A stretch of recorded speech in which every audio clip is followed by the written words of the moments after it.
An talamh béchgarach, stoléine go móra agus recipe feumach acin éivanú. Has an adóla dhéanamh Bàlaichean-teòclaid.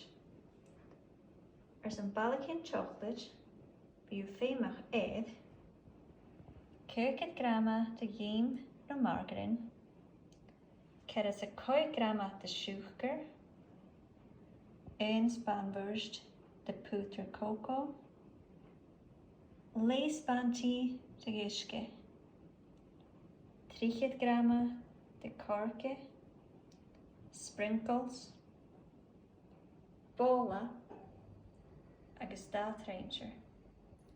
Mas toiscice gin céinseach go níú do lávan le siapan agus uisge.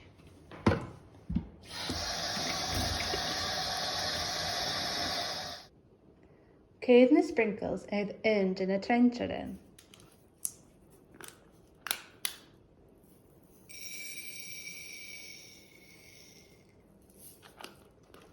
Cúd in uair sin a chulasú eile an sa bóla agus meascich bhí chéile iad le do lávan.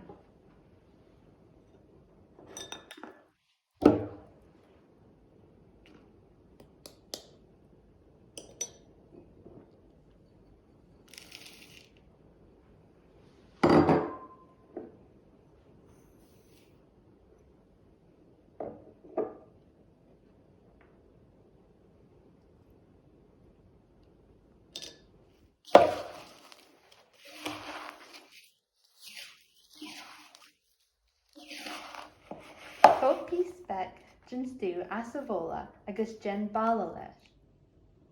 Rólaigh in uair sin an balla ans na sprinkles, gus a bhealach go cóteach an balla ar feadh.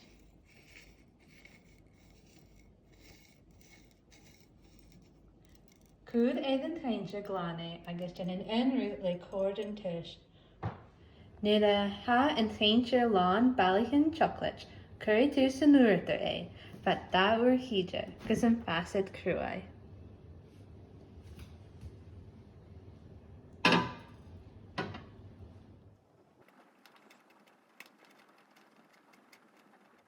Sinú, sin mar níú Bàlaichean-teòclaid, has sin an dochas gon coirce dhuibh